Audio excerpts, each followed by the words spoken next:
when they do the voice thing where if you can't sing, you can auto-tune. Auto-tune. That also gives me a headache because it sounds so phony to me. It doesn't sound like a human voice. You didn't like that, like Cher's when... Is it a love after love? Well, she was the first person. That was the first time we heard that, right? Yeah. And you were like, well, "That's a weird effect. What is that?" Cher can sing, so she wasn't. They weren't doing that to get her to be on pitch. They did it as an effect. Yeah. A lot of these younger singers. I sound like an old man. A lot of young. From my finger.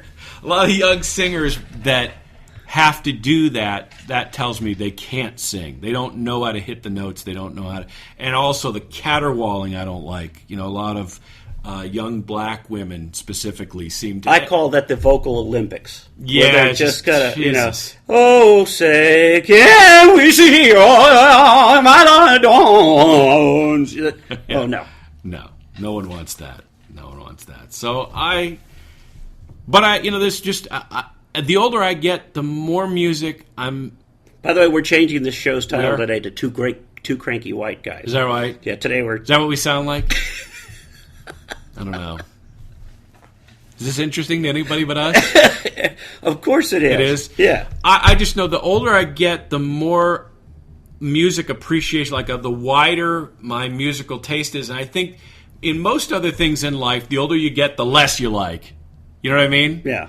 Whereas I know what I like, and I'm sticking to it. Right. This is what. Right, but the older I get, the more I go. I like porridge.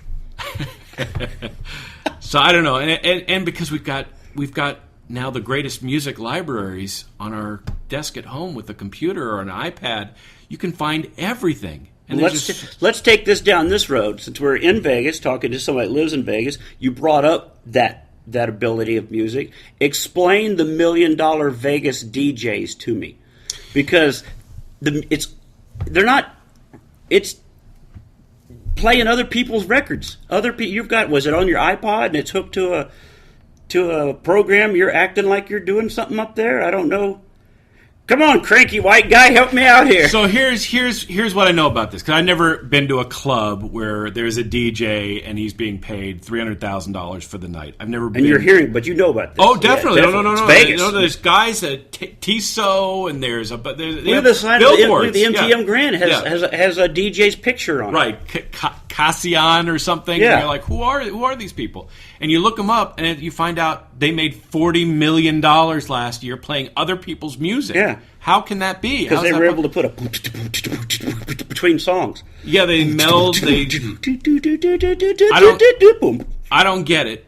I don't get paying the Kardashians $100,000 to come here for a night, and you can be in the club when they walk around. Khloe Kardashian's birthday. You know.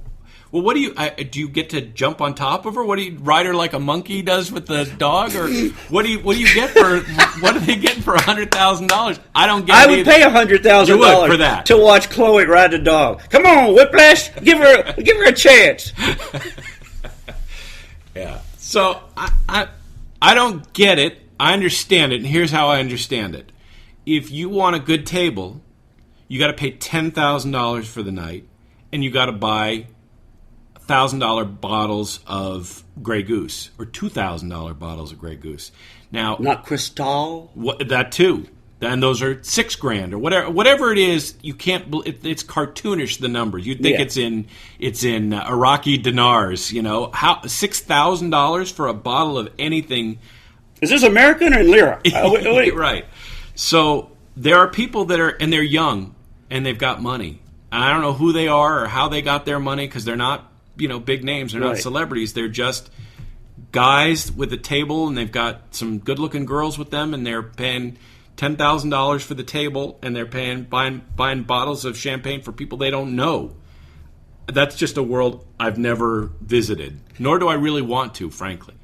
It's just too weird for me. It's either drug money or oil money.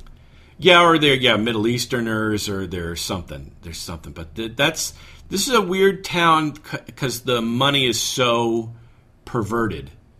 You know, a friend of mine was telling me that if you want to park at a hotel on a weekend, you got to tip the guy $100.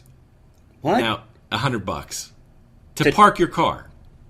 That's not a typical valet.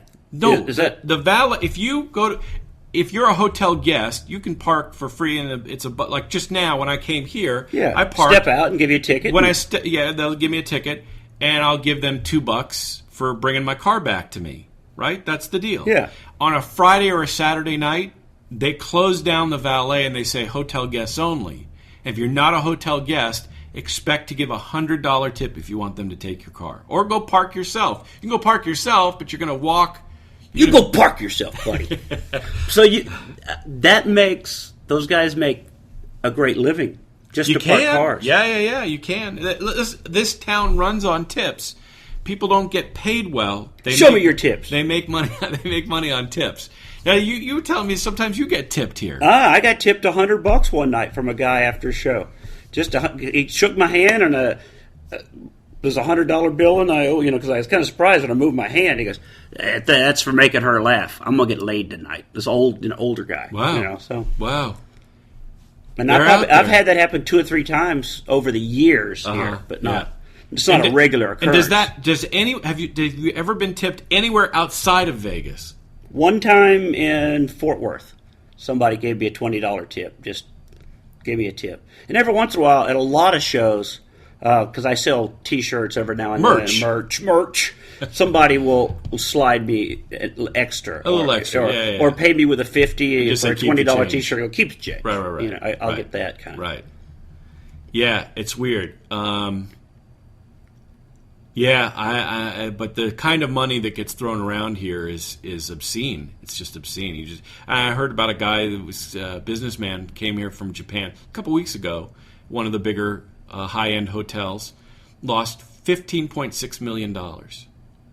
And if he didn't walk out immediately and shoot himself in the head, it must have been okay with him. He could afford it. Yeah. Well, we were talking about how do you tell your wife, I went to... How everything in Vegas? What? How everything in Vegas? Oh, baby, it's all good. But you didn't lose $15 million again, did you? Uh-oh. I'm getting you in trouble. Yeah, why do you do that guy's show? Why do you go on there? So, yeah, $15 million. $15 million, and not Blink. Not Blink. Not Blink. No. I think your room gets comped. So you got that going. That's right there. Yeah. Although room rates are really pretty reasonable. Vegas is... They're not the $12.99 that I used to get in '87. I used to come $12.99 for but a shithole, right? I mean, a real crap. If you call Circus. Yes, I do call Circus a shithole. Yeah, you can still get rooms for $40 at Circus. Yeah, but this was late '80s, and you just go, I just need a room. Well, okay, put you in the back, and but they all used to be really cheap like that because they wanted you to stay and spend your money. Right. And now it's just we want you to spend your money.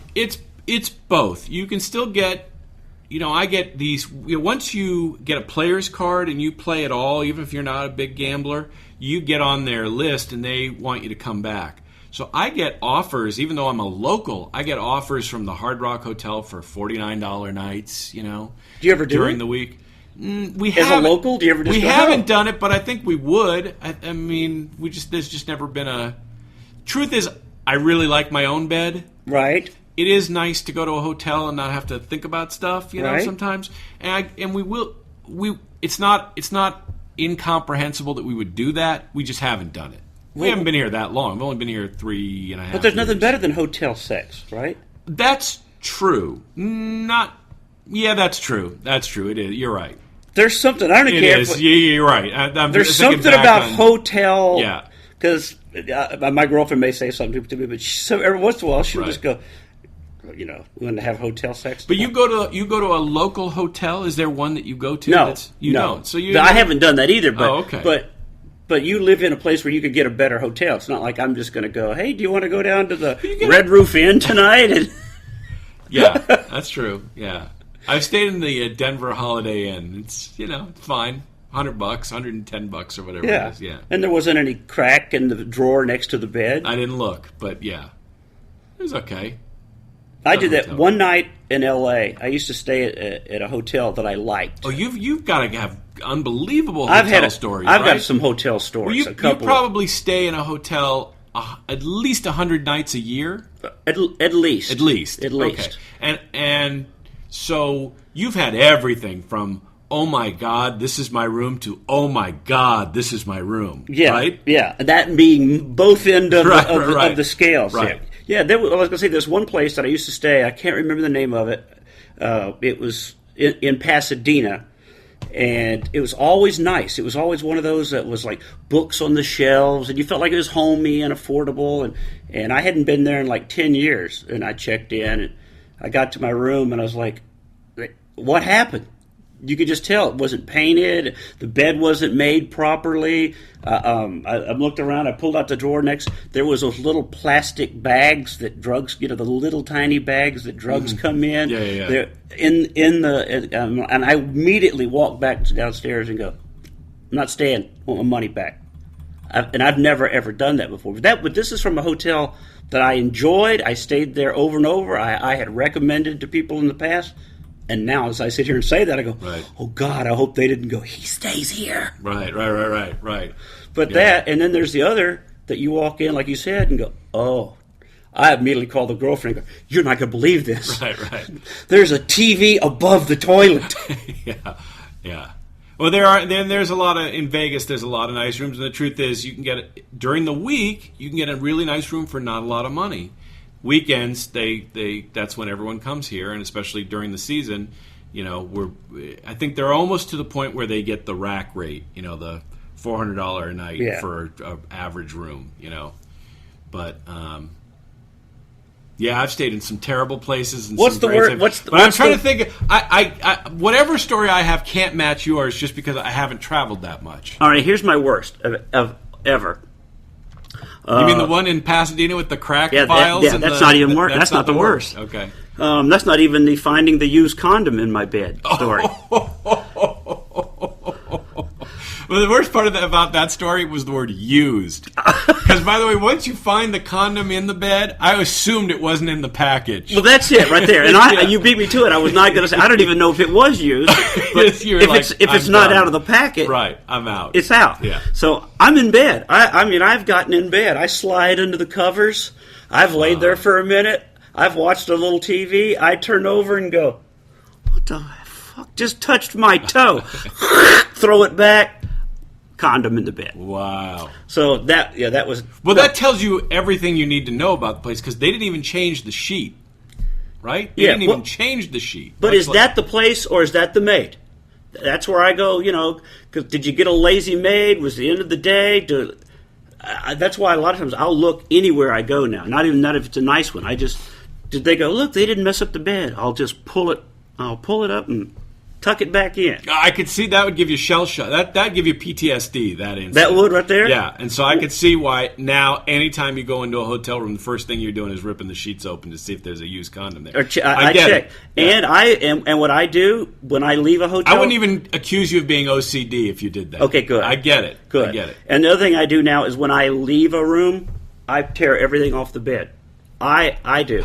Because I will. That's like destroying your garnishes at a restaurant, so that just in case you're not putting my parsley on somebody else's potato.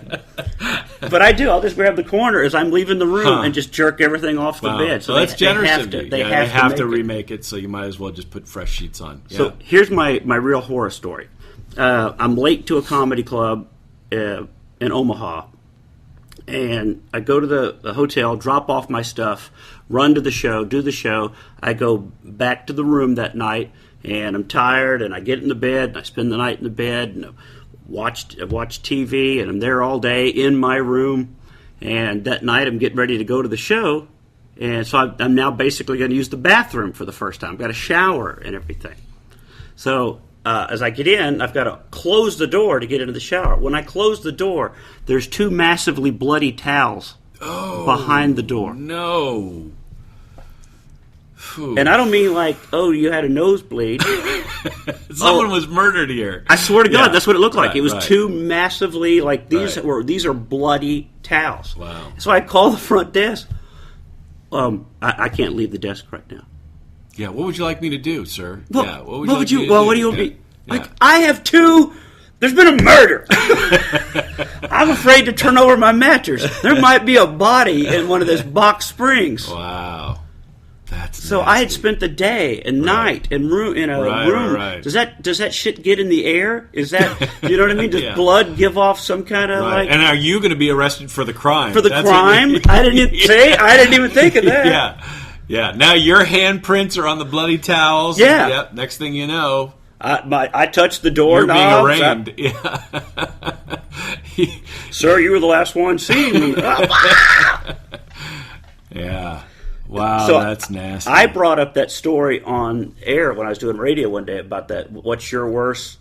And hotel horror stories. Yeah, and I had a housekeeper from Vegas that used to live here. She called the show and said, "Oh, they must see some crazy shit." Found a finger. Oh my God! They found a finger behind the head. You know, some of the hotels had the headboards that go on the wall. They found a black and dried part of a finger on the. Well, who lost that and didn't do something about it? How much crime goes on in this city? You know what I mean? Yeah. What gangster go put your finger behind that? Bam! Now I want my money. You know what I mean? Right. You're not reporting that. Yeah. Wow. No, that must be all kinds of shenanigans that go on here because people come here with the attitude of what happens in Vegas stays in Vegas, and so people take that literally and they think that it's just a lawless town. I can do whatever I want. I can rape and pillage all I can handle. But that saying was before cell phone cameras. I swear they need a new logo because didn't somebody get a shot of Prince Harry's balls or something recently? Yeah, that's true. You got to be a little more careful now. But and you know, the cops here. You ever watch some of the shows that a lot of Cops, for example, the show films here in Vegas because I guess they have a relationship with Metro. And there's another show called like Vegas Strip or Vegas PD or something like that. And the cops, all they do is talk about how people come here from out of town thinking they can do anything, that we have no laws. Yeah. And so you'll see some guy, urinating in public, and a cop will pull him aside and go, "What were you thinking?" "I'm in Vegas, buddy.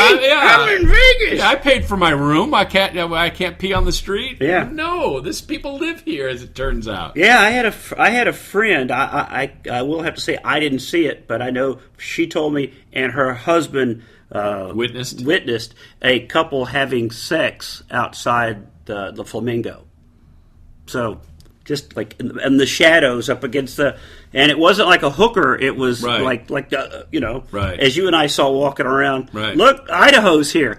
Yeah. So it was those people that just think, hey, we're in Vegas. Right. It's all and it's fueled by because alcohol's everywhere here, and so people just lose their inhibitions. And so that's why a great place to bring your kids. It is a great place to bring your kids. There was a time Vegas was trying to do that where they thought that once the Vegas has gone through these different eras. I'm kind of fascinated by Vegas history now that I'm a local, and so I kind of absorb it whenever I hear it. But once the mob era ended in Vegas and corporate owned everything, people talk about the mafia. There's no mafia here. Everyone's in a union, and the union's not mobbed up, and the corporations that are traded on the New York Stock Exchange own everything. So you think there really is no gangster ties here anymore? No, it's too regulated. It's too controlled. The game, there's too much money to not oversee it. So there's all those people have been washed out. They've been pushed out. So I don't think. But now you're talking about the time when like early 90s. Early 90s. When let's put an amusement park in here. Right. So then what the corporations decided was, we need to, they're always trying to think of how do we fill up the hotels, how do we get people to gamble in the casinos. And so there was a time, once the gangster era ended, mobster era ended, then came corporate, and the corporate said, let's be family friendly, let's be Disney for the kids, and let the parents have their wild ways. We'll be Branson with hookers. Exactly. And I think that didn't work, because that all went away. There's like the Excalibur Hotel was built in that era, which is, my wife calls that the medieval Chuck E. Cheese. Right. And then, the Circus, another one, which they're just old, decrepit lousy. You just don't want to stay there. And the pyramid, the Luxor, the pyramid-shaped building. Is Luxor not the deal good anymore? No, not good. It's low end. It's low end. Yeah. Didn't you know that? No. You ever been inside? It's been a long time. But, it's low end. Chris Angel's down there. Oh, well, if Chris Angel performs there, then it must be top-notch. Isn't Carrot Top down at the Luxor? I thought I actually saw Carrot Top here at the MGM. Yeah, he used to be all the time here. And he's not now? He's somewhere else? Yeah, I think so. I don't know. Maybe. I don't know. But Chris Angel... Are you a big Chris Angel fan? Or no, but I just know who he is, and it's supposed to be like, Mind Freak. Anything that's in Vegas that's a show that stays here is good. It just wouldn't last. You couldn't sell tickets to stuff that even the talking puppet guy is supposed to be Terry Fader. Terry Fader. It's supposed to be unbelievable. The show's supposed to be fantastic. You haven't seen this. I have. My daughter saw it and said it's the greatest thing she's ever seen. So what I'm saying is anything that's here permanently or for a long period of time is good. As much as you might want to make fun of it, the reality is it's probably a great show, and you'd be wowed by all the Wayne Newton, all the Cirque du Soleil. Wayne Newton hasn't performed here in years, but I know people who've, and this was 20 years ago. We could have this conversation, Mr. Las Vegas, where people would say, mock and joke all you want, but go pay your $50 and see Wayne Newton. It's the greatest show you'll ever see. Donkey Shane, darling, Donkey Shane. Here's what he was supposed to be really great at. He plays like 20 instruments. Did you know that? No. He plays guitar. He plays banjo. He plays drums. He plays everything. And you go, well, this guy's amazing. How is it that he's here in Vegas? And the truth is, he sold a lot of tickets for a lot of years. And as much as we might want to make fun, same with David Copperfield. And then George Wallace came along and said, "Move over, new Mr. Las Vegas is here." I know you. Do you know George? Yeah. You perform with him? I have not performed with him in years. I've done sets with him, at the Improv in Hollywood years and years ago. And now, we know each other. I know stand-ups hate prop comics, right? It's almost an axiom. Like anyone who does what you do for a living, you really look down on the guy that except for Carrot Top, and I say that as an honest. Well, that's where I was going. Yeah, except for Carrot Top. There's guys that just do. Gallagher's a prop comic. You think he's? But funny? he started off as a word comic. Was he? Yeah. Okay. And Gallagher, I talked to him about it one night down at the Tropicana because he was down there. He just sort of. When he got on Make Me Laugh, do you remember that TV show? Sure. He said he had to turn stuff so fast that he was just trying to come up with something. Anything. What can I do to make him laugh? And his act evolved. And I shouldn't say... I will give Gallagher his props because he had some pretty creative stuff too. Yeah. And Scott Thompson, Carrot Top, is stand-up and props. Well, I saw him. It's 90% props and 10% stand-up. And it's funny. Yeah. He's good. And he's got a show with laser lights. It's a show. It's a show, and it's totally entertaining. And it was packed. Yeah. The house was packed. And I had, I laughed a lot. I thought he was really funny. And as much as you there's certain people that you want to make fun of and Wayne Newton's in that category, and Chris Angel is in that category. But if you went and saw them, I haven't seen either of those guys. Yeah. But I know that if I saw them, I would go, well, that's a show. That blew me away. I can say that about Engelbert Humperdinck, because who would have thought Engelbert Humperdinck would put on a great show? But one of the best shows I've ever seen in my life. By what is he got to be in his 70s or older by now? That same kind of Tom Jonesy thing. Right. I was blown away. Voice is still there. Right. Voice is still good. Covers songs that you're like, God, he did a better version of that than the right. So it just depends on what you. It's the show. That's. I'm talking right now. I think I might have mentioned this to you about possibly doing a tour with Cletus T. Judd. Did I tell you this? I don't know what that is. Cletus is the country Weird Al Yankovic. Okay, all right. Okay. And if Cletus is listening, very specific. And if Cletus is listening to this, don't be offended. Okay. Fuck, you are.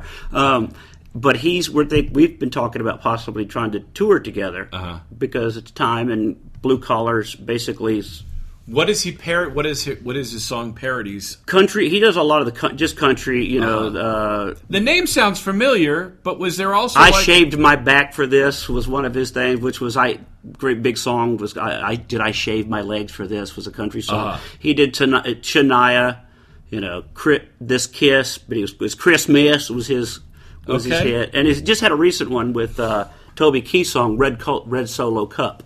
Red Solo Cup. Mm-hmm. Well, he did Double D Cup. Okay. So he had a parody with that. But we've been talking about possibly touring together. And I was talking to a big club owner about doing it, and he goes, I think you guys would be great together. What's your show going to be? Feel the pause? I did that too. You can't just be two guys coming out and doing their stuff. Why not? Why can't it be that? Because, like you said, in this day and age, what's the show? I'm not sure he's right. I think if you're a good stand-up and you're a good song parodyist, well, how does he do it? Does he have a band with him and he does the songs live? Sometimes he does. A lot of times it's tracks. It's mostly tracks. I was thinking it should be a band. I think he needs a band. I was thinking that too. Yeah. That it might be a band because we both. Then you got to split it 19 ways, right? Right. There's another one of those deals. So now, if somebody wants to invest and make a bigger tour, that would be great. Yeah.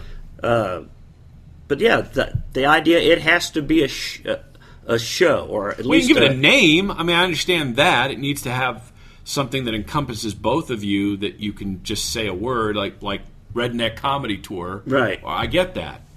Because it almost doesn't really matter who the elements are as long as when the elements show up, they're all solid, right? We had one person say you ought to call it the Judd Flap Show because my radio name was Mud Flap, but I don't think a lot of people will understand that. The Judd Flap is not. No, but I mean that can't be the hard part. The hard part is.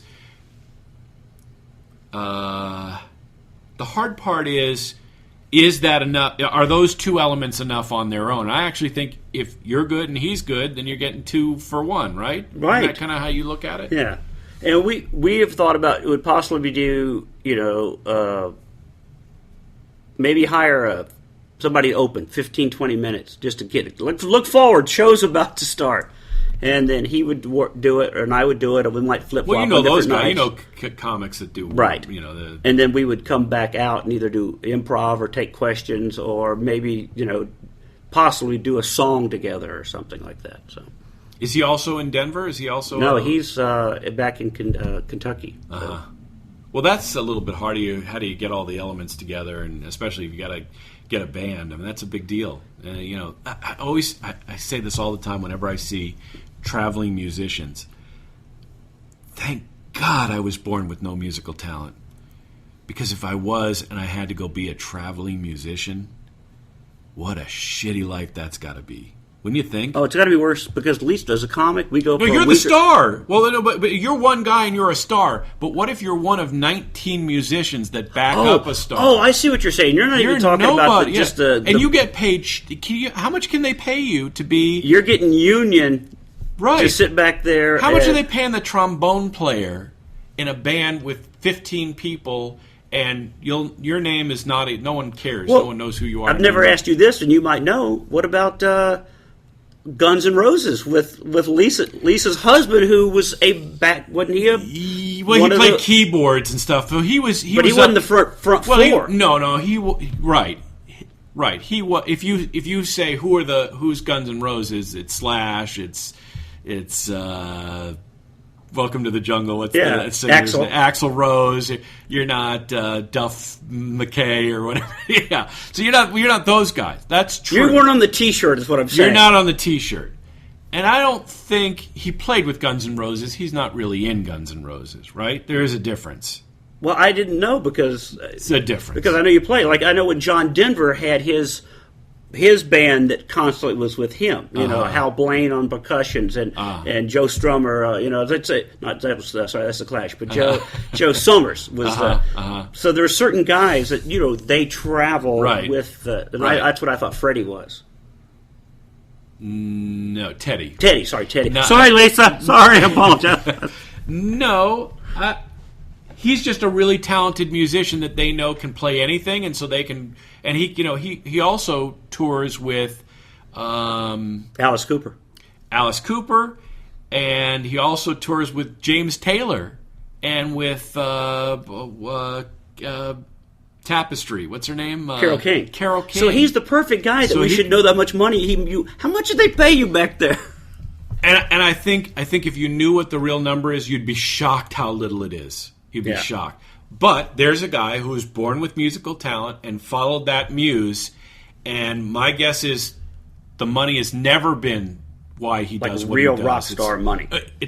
I'm pretty sure it's never been that. But aside from that, it's always been I'm just being paid enough to do what I love to do, which is I want to go perform my music in front of a crowd of people, even if they'll never know who I am, never know my name, but I got to tour with Guns N' Roses, which is pretty cool, right? That's really cool. Yeah, that is really cool. Yeah, or with Carole King or whoever. So, but I wouldn't want to be him, and there's guys that are way lower than him on the musical totem pole. He's at least a keyboard player's right up front. Yeah, he's not the guy just standing there with a triangle, right? Waiting. Or he's not one of a 6-piece brass set. Those guys, I just don't understand. I mean, I just thank God I didn't have to go do that because, that's a tough life. That's a tough life. First of all, no money, traveling all the time, and any event, New Year's Eve. Valentine's Day. Well, that's us too. You're like out. My girlfriend, where are you going to be? Well, New Year's, I'm going to be somewhere in the Caribbean, and we miss the holidays because people still want to do. They want to do their parties. Right. But what I can't think about when the guys travel, at least the bands get to travel in a good style. No, they don't. Not the band, but the stars. The stars are staying. Yeah. And these bands. Shania Twain's traveling nicely, but I'll bet the people that back her up. Probably it's not as nice. It's not even half as nice as you'd like to think it is. It's 19 of them in one bus, whereas she's one in one bus. Right, and I think the other hard part would be for any musician, bands, major stars, anything, is the fact that I come to Vegas for a week, sometimes clubs 2 weeks, cruise ships I unpack my bags for 2 weeks. Bands are we're Monday night in Toledo, Tuesday night we're in Omaha, and Wednesday night we're in. That's got to be exhausting. Think about this. I mean, I know this may be an extreme example, but Buddy Holly died in a little shitty airplane, single-engine airplane, piloted by an 18-year-old. And Buddy Holly was a big star. I mean, he's a bigger star now because he died sort of but he was a big star. They didn't have... there was no Learjet taking him around. He was in a little shithole, 4-seater, 6-seater airplane, along with the Big Bopper and Rich Valens. Thank God, Waylon said, "No, you go ahead and take my seat." Yeah. I mean, but look at that was the way musicians traveled back then. Is they went and that's why there's a lot of dead ones. Patsy Cline. Buddy Holly, Jim Croce, Skinner. I mean, look at all these bad private little jumper planes. Don't do that, ever. If you're a musician, stay out of a tiny plane. What was it? Remember there was a woman, the Latina star, and she was in a jet, and the jet crashed in Mexico. Yeah. Remember? But she was actually from California. But she was a huge star in Mexico. Yeah, and she was remember that last year. She was going soap opera or something. She was on a soap opera. She was about to bust big again. They said. Right. It wasn't Selena. I can't remember her name though. But she was a huge star, and she was going to buy that plane, and so that was a test ride in the plane. By the way, her name is in front of out here in front of the MGM on one of the stars. I mean, that's how I didn't know who she was, but somebody said, "Oh, there's that." I go, "Oh, yeah, that's the singer that." Right. Was so they couldn't find pieces or whatever it was. Yeah, that's another one. But she was in a real plane. It just happened to be an old one that probably shouldn't have been flying. But a small, tiny plane. Well, it was a jet, but it was a little 6-seater Lear or something. But they were trying to sell her that old plane, and I think it was mechanically. Well, there with that sale. Well, we're at the hour here. Time? Really? 1 hour? 1 hour and it out? Okay. 1 hour and 8 minutes. Didn't feel like that, did it? Didn't know. We like talking to each other, as it turns out. It's fun. Yeah. Because I like the fact that we can both take it down any direction that we want to. Like, yeah. Did you have that feeling on your Never. No. What about your talk show on Talk Radio 1? Let's plug your show before we go. All right. Yeah, so usually 3 nights a week we knock out a show on talkradio1.com. If you don't listen to the live show at 7 p.m. Pacific, 11 p.m. Eastern, you can catch a podcast. It's free. So you just go to talkradio1.com. It's also on TuneIn and a couple other places. But just come to the website, check it out. I have a woman in New York named Dina who's kind of my... she does it in lingerie, right? I don't... here's the thing. This is weird. We've done the show for 3 years together. We've never met. What? Huh? I know. Isn't that bizarre? How did you randomly pick somebody that... She was a friend of a friend, and I had her on. It's really kind of a funny story. When Michael Jackson died, I asked a friend of mine, hey, do you know anyone who's like a Michael Jackson savant? He goes, I got the perfect woman for you. He said, her name's Dina. Call her up. Here's her number. She'll come on with you. So I called her up, and we had her on, and she was great, right out of the box. So I just had this feeling that she'd want to do this more often. And she had some radio. She'd worked in college in radio, and she had a job here and there. She worked at Sony for a while, and so she had sort of on the outskirts of radio, but never fringe her own, industry stuff, but never a talk show host or anything like that. So I invited her back on a couple nights later, and then I had her on again, and we just said, let's just do this every night. So she's been on with me almost every night for over 3 years. And then recently we found this guy. He sent me an email saying, we sort of put out a casting call to someone. Is this interesting? Do you want to hear this? Yeah, because we got to plug your stuff too. So we put out a casting call. Does someone would you like to audition to be our news guy? And so we put out a casting call. I got a bunch of people that were interested. And, some were sort of more passing than active. And one guy wrote this so self-effacing, I'm a fat guy that smokes pot, and I have no education. I didn't even graduate high school, but I love your show, and I'd love for you to give me a shot. And it was I'm such a piece of shit loser that I thought, it might be funny, let's put him on. So you don't even introduce him by and now here's the loser with the news. You know what? He's such a good guy, and he's turned out to be such an integral part, and the audience loves him. And his day job is he works on an assembly line putting brackets together for a snowmobile company. And he doesn't even know what he's really doing, he doesn't know where the bracket goes, but he just does this assembly line, totally mindless shit job. He lives on the outskirts of Minneapolis, Minnesota. Have you met him? I've not met him either. No. And we've had him on for, I feel like it's been 6 or 8 months that we've had him on. And he's awesome. He's awesome. He's really bright. Really bright. No education, but really bright and loves funny, what he's doing. And loves being on with us and knows how to hang back, which is a real skill. Because if you got 3 people fighting for mic time, it's terrible radio. Yeah. Then it's called the Bobby Bones Show. But no, you may not. Who did you just throw under the who's Bobby Bones? Who's that? I'll be so in trouble. That's the new big syndicated country morning, the morning show. It's just a zoo. It's a zoo. Yeah, 6 of them made in the room doing just what we just did. Hey, well, Right. Everyone's fighting for mic time. Yeah. Bad radio. So John DeWall is his name. He knows how to just hang back, and when he interjects something, it's gold every time. There's never a word wasted. Yeah. And he's just he's 30 years old. He's a kid. Never been on the radio, never done anything in entertainment, never wanted to be a stand-up or wanted to be a talk show host. But he was just the right guy at the right time, and he's been awesome, and we love him. The audience loves him. And that's a real talent. I mean, yes, that is absolutely. A real talent. I used to say to my old program director, to go, I didn't hear you a lot. Yeah, but what I said was funny, didn't I? Because I was the sidekick. It was, Kelly, Jonathan, and Mudflap. I was the sidekick. And my job was to be funny. So if you sit there, wait for the right moment, and you've paid attention to the whole conversation, I jump out with the line. That's all you need. Boom, punch out. We're done. Right. And I think that's more important than trying to fight for. Well, let me tell you what I think about that. Right. Exactly. No, that's who he is. So it's almost always the three of us, and then there's someone else usually joins in. So. We have a mutual friend named Tom Looney. That's really his name, and he's on Fox Sports Radio during the week.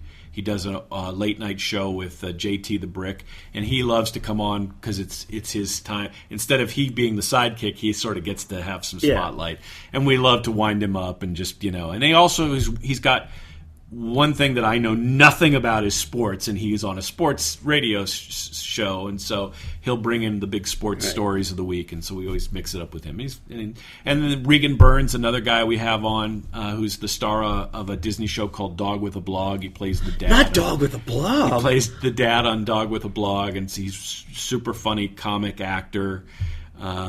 Regan Burns comes on with us, and there's a woman named Sharon the Gossamer. So we have all these different characters that kind of come in and out of the show. They're real people, so that's what it is. I think the real people thing is great. I mean, that just having that is really good. I remember Adam Carolla years ago used to do the guy that he would just bring in for a movie review. Did you ever hear that? He was like, here's the Mexican with the movie review. It was just it was a guy he worked with as a construction worker. Yeah, it was some guy that was like, but the joke I seen the movie and I thought it was okay. But it really was just some guy that he brought off the street. Right. I've always loved that kind of stuff. And that's one of the things I used to love about Letterman years ago. I talked about this a couple weeks ago on my show. Wasn't that remember when Letterman used to just weirdos, this is the oldest elevator operator, right? Or the potato chip lady, or whatever. And I was saying how I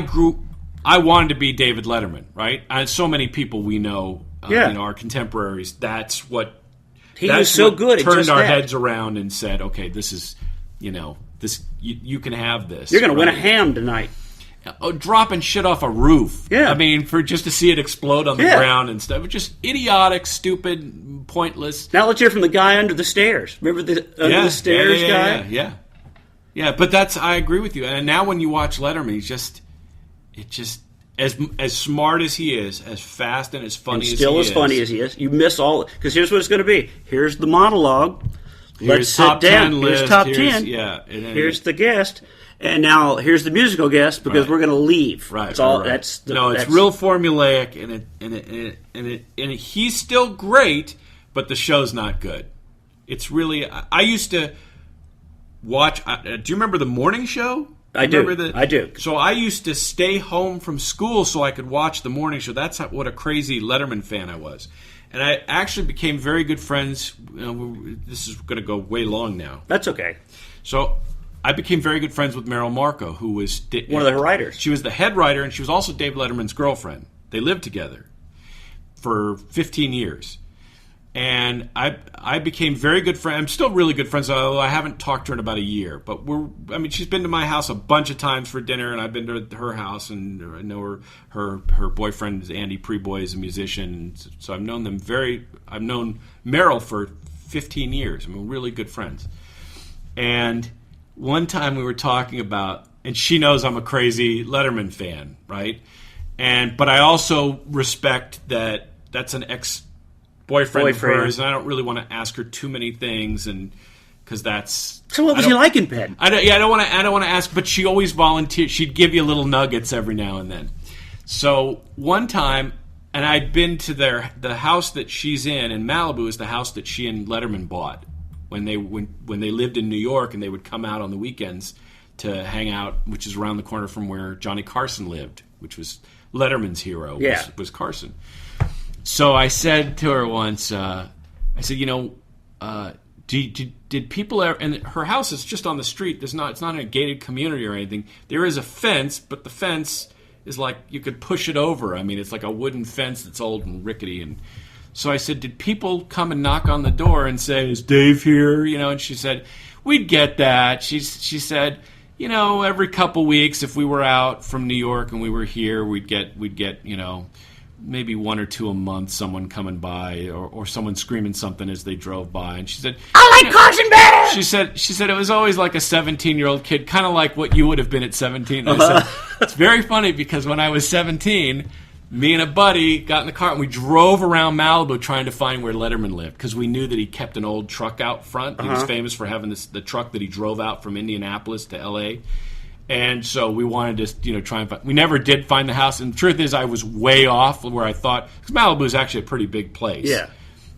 And where she lives, I thought they would be like in the Colony or on the beach or something like that. And they're actually a couple blocks back. You want to get the exact location? But anyway, I never would have found it. But you know what? I wonder if my buddy and I would have given each other the courage to let's go knock on the door and steal. You would have. You would have. I might. I'm really good. Even as a kid, I sort of wanted to respect people's privacy, and I wasn't a punk. You know what I mean? Yeah. I wasn't. I can But relate. Letterman, I might have done that. I might have, because I was such a big fan. Even to have him come to the door and go away, would have been. I would have told that story for 10 years. Letterman told me to go away. But I can relate. I did that to John Denver because I'm a huge John. Oh, really? I didn't know that. Yeah, okay. Huge John Denver fan. How about aviation? Are you a fan of aviation? Or, not anymore. No. Of experimental planes? It steals our heroes. But where were you when John Denver died?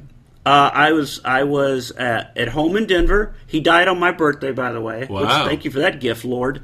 And I had gone to run to get some coffee early in the morning, and I came back and I was on the radio that a plane belonging to John Denver had crashed. Right. It was not that it was him. Right. And then when it broke that it was him, I do remember just tearing up and oh my God, I've lost John Denver. I'll tell you a story that I know that I wonder if you know. The plane he was in was called a Long EZ. Are you familiar with it? It was an experimental plane? No, I know. I read what the plane was, but I only know it's experimental. Do you know why it crashed? There was a switch he didn't hit. That's right. The gas tank, to switch from one tank to the other, was underneath your legs or behind your back or something. And he was running out of fuel because it didn't have a fuel gauge. It's an experimental plane. It didn't have a lot of stuff. Yeah. And it was... the Long EZ was developed by the guy who built the plane or came up with the designs for the plane is an aeronautical genius. He's doing all this stuff with the reusable rockets and the stuff that he's unbelievable. So killing John Denver didn't kill his career? No, it didn't, because the plane wasn't manufactured by them. Mm-hmm. It was almost like a kit plane where you get this. You buy his plans. I want to say Chuck Yeager, but it's not Chuck Yeager. It's Chuck. Like Radio Shack. Get the plans. Build you an airplane. That's kind of what you do, or you hire someone to build it for you based on the plans. And everyone kind of knew that there was this design flaw of having to change tanks, but I think he was so low that when he went to change tanks and was out of fuel, the truth is it's a great glider. The plane does really well without fuel, but he was so low that he just crashed into the ocean and bye-bye. So, but he was a weird guy. He had adopted kids. He had 2 kids that were adopted. And do you know what happened to his kids? What became of them? No. After that, you're like, well, John Denver's gone. Doesn't really matter. Where's he going to play his CD somewhere? But I always hated that the last joke I ever heard about John Denver was... You know what John Denver's last hit was? Monterey Bay. That's horrible. That's yeah. So how did we get off on John Denver? Where did that come from? Oh, the heroes of people Letterman. You'd like to. Yeah. Because I did that to John Denver. You did, but he didn't. He lives in Aspen, Starwood, and did the whole thing. Is that John's house? Is that John's house? You think that's John's house? Does that look like pictures I've seen of John's? We did that exact same thing, and I heard, and I think if my sister hears this, she could back it up, because I think my sister did the same thing and caught a glimpse of him, like he's over there, like heading across a big field toward a house. So. But you didn't actually see him. No, and I didn't didn't knock on the door and or go away. Push the John Denver told me go away. push the intercom button. Yeah. But you know what we'll do now that I've told you this? We'll go haunt the actor. We started talking about him. Nick Cage? Nick Cage. Well, I'll show you Nick. It's really close to here, actually. It's just on the other side of the 15. Do you think I could get him to come in and come see a show? And see, that's the weird thing is you just don't. He's such a weird guy, and his persona is so strange that you don't know if he's, hey guys, how you doing? Oh, really? You're a performer here? Oh, that's great. Hey, good luck with that. Or he's like, got a gun in his hand. Get off! Yeah, get off my lawn. Yeah, I don't know what he is. I know that now that he's got a wife and a kid, he's mellow, and he shows up in places, and you'll go to like a yogurt shop, and there's a picture of the yogurt shop owner with his, with Nick Cage's arm around him. So you get the sense that he's at least affable and friendly enough. Can I take a picture? And he's like, no, I don't take pictures. Yeah, $20. I don't sign autographs. I get the sense that he's not that way, but I don't know. But again, his house, you'll be shocked when I show you the house. It's not a dump. It's just not a movie star's house. Not a guy who's made. His movies grossed well over $1 billion worldwide. They love him in Asia, and maybe $2 or $3 billion. Whatever it is, he's a big star. And when you see him, he's just a balding, 50-year-old guy, right? He's me. But he gets good wigs. Some are, yeah. We've talked about wigs too, and we're talking about would you wear a wig and I said, if I could get like William Shatner, well, you can't tell at all. That's a great piece, right? And if I could have that, and not have to spend a lot of time and money managing it, I might wear a piece. But what about a hair transplant? You ever thought about it? I have thought about it because I did it. You did it. I did not know. No, I did it. No. Yeah, and I've actually talked to somebody about. So the only way that you could have the hair you have now is a transplant. Okay, I wasn't going to say that. Uh-huh. If you had a transplant, you have the hair you have now. You have to take Propecia or something to keep it still. You have to take something. No, well, what? No, the when you get a hair transplant, they take it from the back of you. I understand. The whole process. I know how it works. And that hair never falls out. I thought it does. No, if the hair that they but the other stuff around it. Well, that's why I'm thinking about having another one. I lost more of my own hair. Well, because I thought at my age, she's like, oh, you're never going to be bald. Like, okay, well, I'm not, but now I'm thinning more than, but I do, now I'm doing the minoxidil. Oh, okay, so you do have to do something to keep it. For the past 6 months, I've been doing that. She goes, well, let's put you on this for a while. For life. You'll have to do that forever. Yeah.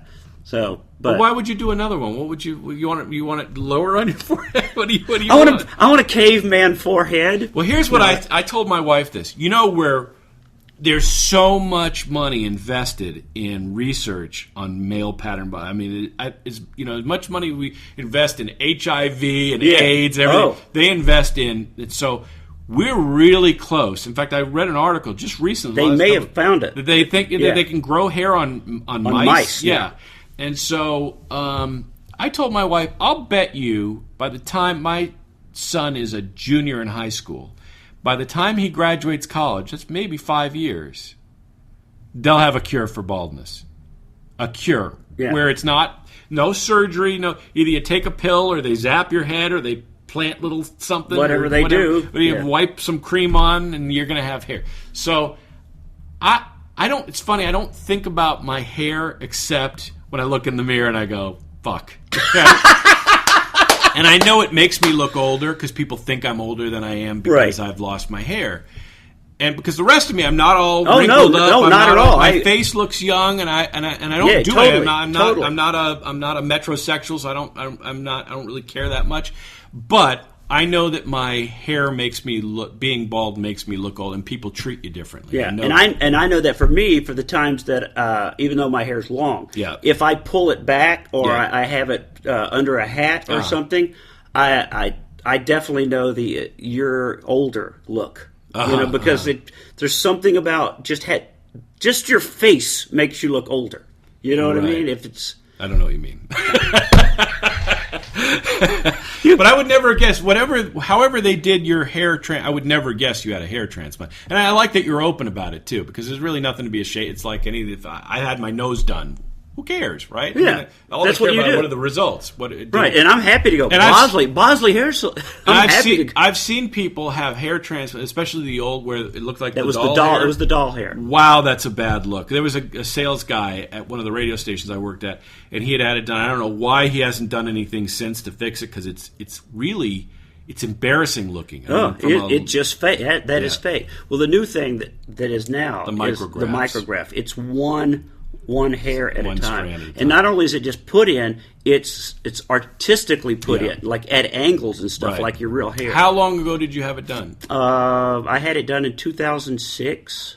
Just one surgery. I've had two where I did the I was balding like the peninsula thing, you know. So I had that done, and then in 2009 or 10, it was 10. I had about an inch spot on the very top that was like that, just the top. And they do great. I mean, and she goes, I'll fill that in for you.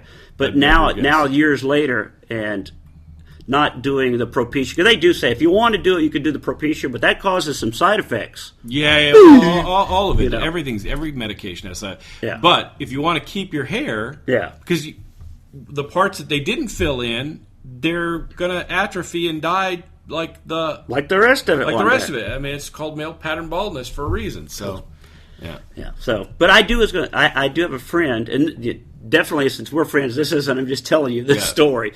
But I have a friend who was a sportscaster back in Denver, totally bald. I mean, just totally bald. Now he has a full head of hair, and it looks good. It looks real. It looks good. Mm-hmm. And what they did with him, they don't transplant, but they reduce the scalp. Oh yeah. I've heard about that. Yeah, and that's what they put a balloon in, and then they stretch and then they pull the skin closed, and then there's less to cover and transplant. I don't think. First of all, I'm not on TV, so I don't feel like I have to have a certain look. I don't have. There's nothing. And I'm married, so my wife isn't. Like, I love you the way you are. Well, the truth is funny. She would like me with hair. I know she would. She doesn't say it. She doesn't go, "I love bald men" or something. You don't ever just lay the cat on your head and go, "What do you think? Should I get one of these?"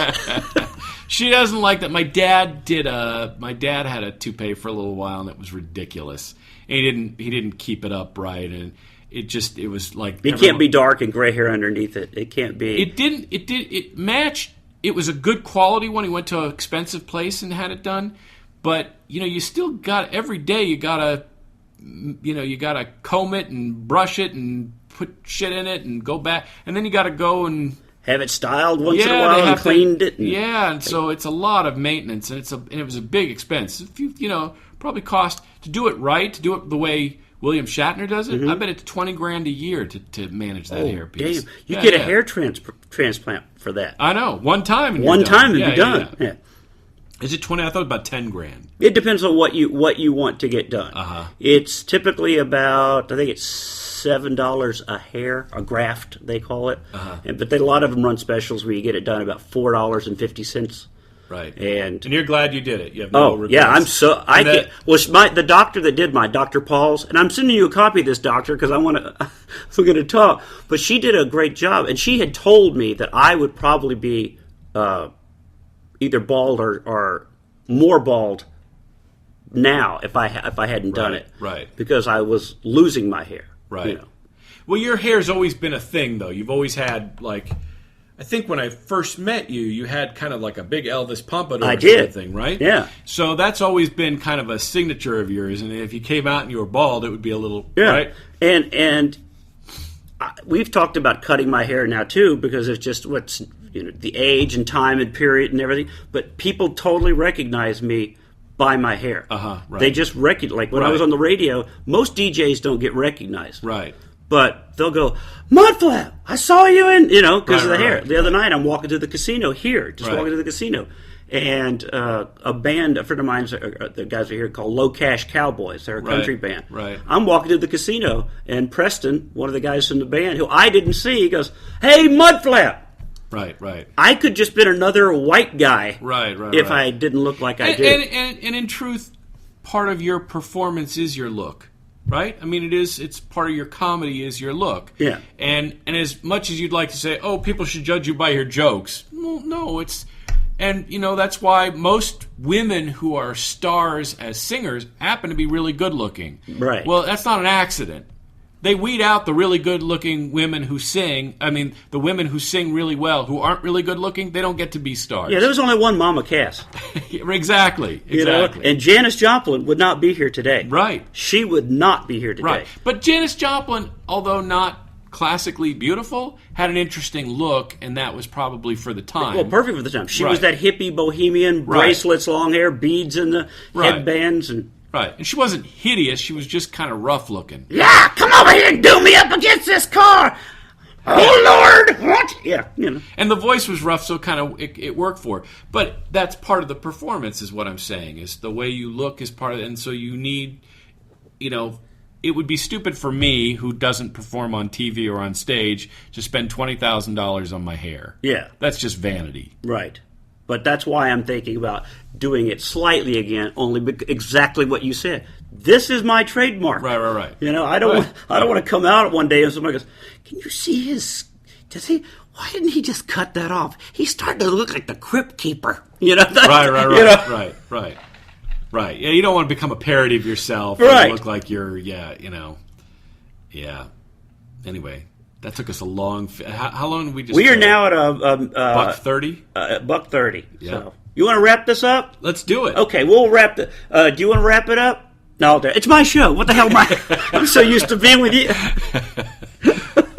Well, that's it. I want to say thanks to Mark Germain for coming in and sitting with me. You find him at talkradio1.com. And we'll do this again. Next time I'm in Vegas or whatever, we'll do this again. We'll leave you by saying, make sure you PayPal us. See, when we talked about this earlier? Yes. PayPal us. If you like the show, PayPal. If you like the show, subscribe through iTunes or Podbean or whatever. Tune in. Well, wherever you find it. You're on TuneIn for sure. Stitcher Radio. All of this shit now. God, I'm a whore. Anyway, thanks. God bless America. Go listen to some Oak Ridge Boys. I bid you adieu.